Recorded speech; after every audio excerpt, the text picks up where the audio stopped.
Questo è uno di quei video che bisogna far girare il più possibile e che chiunque vada in pista deve guardare. In pista si va forte e ci si può fare veramente male. Costantino, tutto da rifare. Oh, manici! Oddio! Oddio, che botta! E per alcuni banalissimi errori, che se fossero stati spiegati avrebbero evitato tragedie, alcuni ci hanno anche rimesso la pelle in passato. Anche se avete 10 anni di esperienza in pista, comunque guardate questo video e fatelo girare tra i vostri amici. In questo video, che vale sia per le auto sia per le moto, ho voluto riassumere tutti i concetti fondamentali riguardo il comportamento da tenere in pista, in modo da poter scannare come dei pazzi, divertendosi e senza farsi male.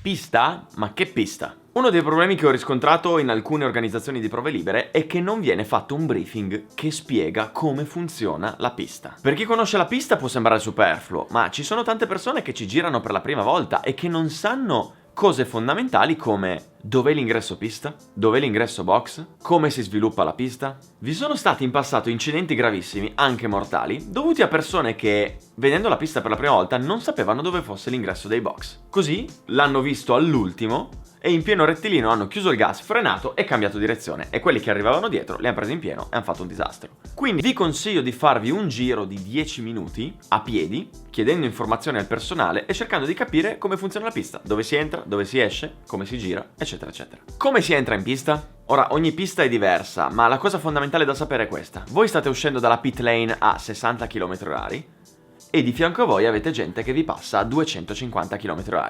Quando entrate in pista, quindi, statevene in disparte e appena uscite dalla corsia box accelerate, aumentate la velocità progressivamente, girandovi anche un attimo a guardare se sta arrivando qualcuno. Ora, in macchina è facile perché basta guardare gli specchietti, in moto invece in pista non hai gli specchietti, quindi ti devi girare.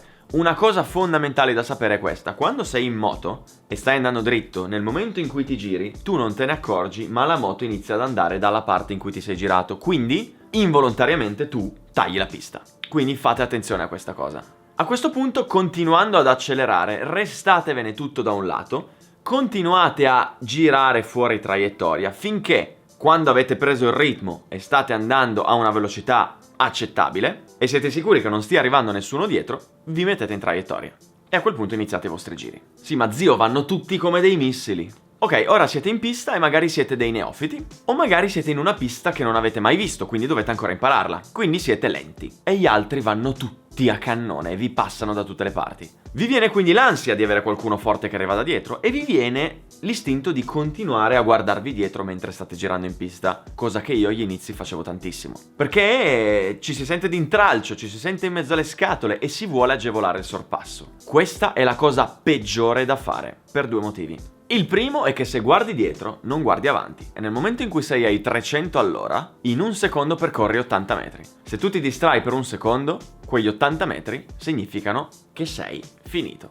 Il secondo motivo è che in pista bisogna essere prevedibili, ovvero fare sempre le traiettorie corrette. In questo modo chi sta dietro di voi sa già dove andrete a mettere le ruote e vi passerà in scioltezza. Se invece cambi traiettoria per agevolare un sorpasso, mandi in confusione quelli dietro, che magari stanno arrivando a cannone, ti stanno per infilare, e tu, con l'intenzione di dire adesso li agevolo e mi sposto, fai un disastro perché ti prendono in pieno e finite per terra.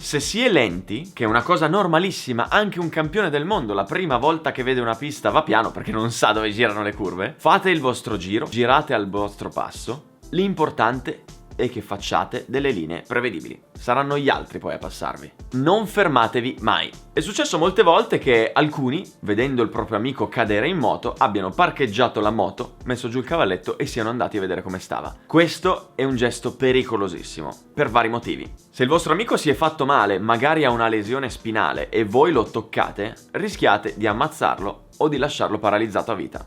Quindi le uniche persone che devono mettere le mani su una persona caduta in pista sono quelli che compongono lo staff dell'autodromo, che sono addestrati al soccorso. Il secondo motivo è che se il vostro amico ha rotto la moto e sparso olio in pista e qualcuno da dietro arriva e cade, vi travolge tutte e due.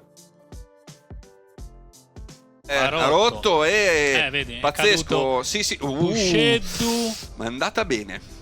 È andata Pusheddu. bene perché quando Guarda. borda. Il terzo motivo è che fermandoti in pista costituisci un pericolo e un intralcio per tutti gli altri che stanno arrivando. Quindi qualunque cosa succeda in pista non dovete mai fermarvi, ci si ferma soltanto ai box. Ok, ma la moto non va più. Ecco, questa è l'unica situazione in cui dovete obbligatoriamente fermarvi. Ora, se il problema tecnico è una roba stupida, tipo vi si sta staccando la sella, andate piano e rientrate ai box. Ma se il problema è un problema del mezzo, dovete fermarvi subito, perché se continuate a girare rischiate di spargere olio e inondare la pista. Quando vi accorgete di avere un problema, non inchiodate, ma alzate un braccio e continuate a fare la vostra linea portandovi gradualmente verso bordo pista, quindi non tagliate di colpo la pista. Cercate di stare fuori traiettoria, in modo da non inondare eventualmente d'olio la traiettoria utile, e andate a cercare le feritoie arancioni che indicano l'uscita d'emergenza dalla pista. Una volta arrivate lì, parcheggiate il veicolo, perché queste sono delle zone apposite dove i commissari possono venire a recuperare la vostra moto e in pochi minuti la moto è al box, ve la portano col carrello. Non stare incollati agli altri. Ora, in gara noi vediamo i piloti che sono sempre incollati l'uno all'altro, a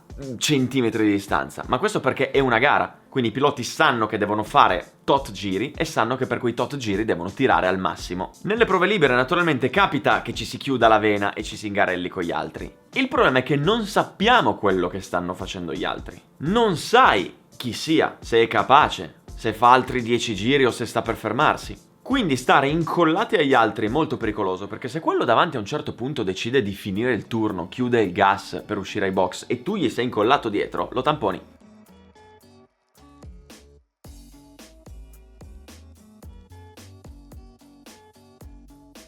Che fare con bandiera gialla? Ora, quando si vede la bandiera gialla molti pensano ci sia un pericolo grave e inchiodano. E questo è sbagliato e pericoloso.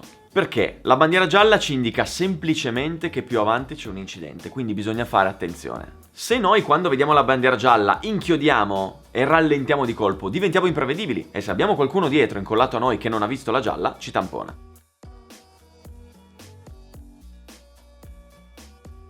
Quando noi vediamo la bandiera gialla, il comportamento da tenere è questo. Non bisogna andare piano, bisogna semplicemente rallentare un po'.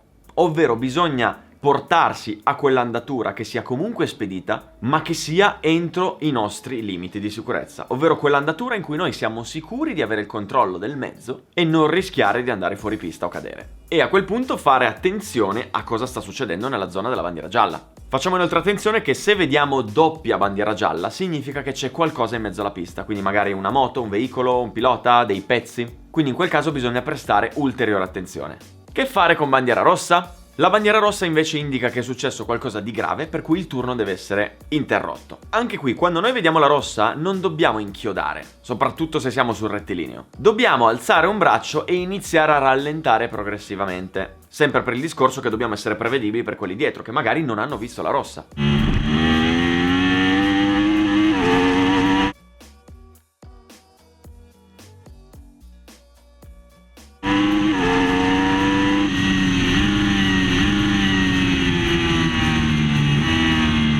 Una volta rallentato si completa il giro e si rientra ai box. Ok, ma come si esce dalla pista? Quando si sta per uscire dalla pista bisogna segnalarlo agli altri, in modo che capiscano che stiamo per abbandonare il tracciato. Di solito con le auto si mettono le 4 frecce, con le moto o si alza un braccio o si tira fuori la gambina. Ora, vi sono cose molto importanti. Innanzitutto bisogna avvisare un po' prima, quindi almeno 1 o 2 curve prima si fa segno che si sta per uscire. La seconda cosa riguarda le traiettorie da prendere. Noi ci dobbiamo levare dalle scatole il prima possibile e non all'ultimo. Ora vi faccio un esempio. Prendiamo ad esempio la pista di Vallelunga, dove l'ingresso box è all'interno. Se noi la curva precedente la facciamo forte, quindi ci allarghiamo e poi decidiamo di rientrare ai box, dobbiamo tagliare la pista. Quindi se abbiamo uno dietro che ci sta per sorpassare, boom, facciamo un botto. Quindi la cosa migliore è, sin dalla curva precedente, ce ne stiamo tutti all'interno e manteniamo la linea interna, in modo da evitare un incidente.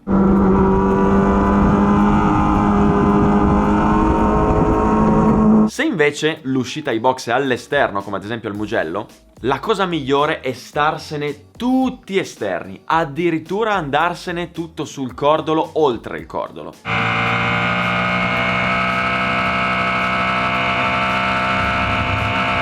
Perché se noi usciamo forte dall'ultima curva e all'ultimo decidiamo di uscire, se noi abbiamo qualcuno dietro di noi che è uscito ancora più forte e ci passa all'esterno, facciamo un altro incidente. In pista c'è il senso unico. Può sembrare una roba assurda, ma io vi posso garantire, ci sono anche dei video che girano in rete, che ci sono delle persone che in pista magari sono arrivate lunghe a una curva, hanno messo la retromarcia e sono rientrate ai box. O addirittura c'è stato uno una volta che è arrivato lungo alla prima curva, ha fatto inversione ed è tornato contromano in pieno rettilineo rientrando ai box al contrario. Questa è la roba più pericolosa che ci sia al mondo. In pista si gira sempre in un unico verso, anche in pit lane. Perché se noi stiamo andando contromano in pit lane e uno esce dai box, facciamo un frontale. L'unico modo in cui si può fare la pit lane contromano con la moto è con la moto spenta, giù dalla moto, spingendola. Bene, questo è tutto per quanto riguarda il comportamento in pista. Spero che questi consigli vi siano tornati utili e spero che li diffondiate, perché queste piccole nozioni di base, ma molto importanti, possono salvare soldi, ossa e vite. Grazie per aver visto questo video come sempre, iscrivetevi al canale se non siete ancora iscritti e ci vediamo al prossimo appuntamento. Bye bye!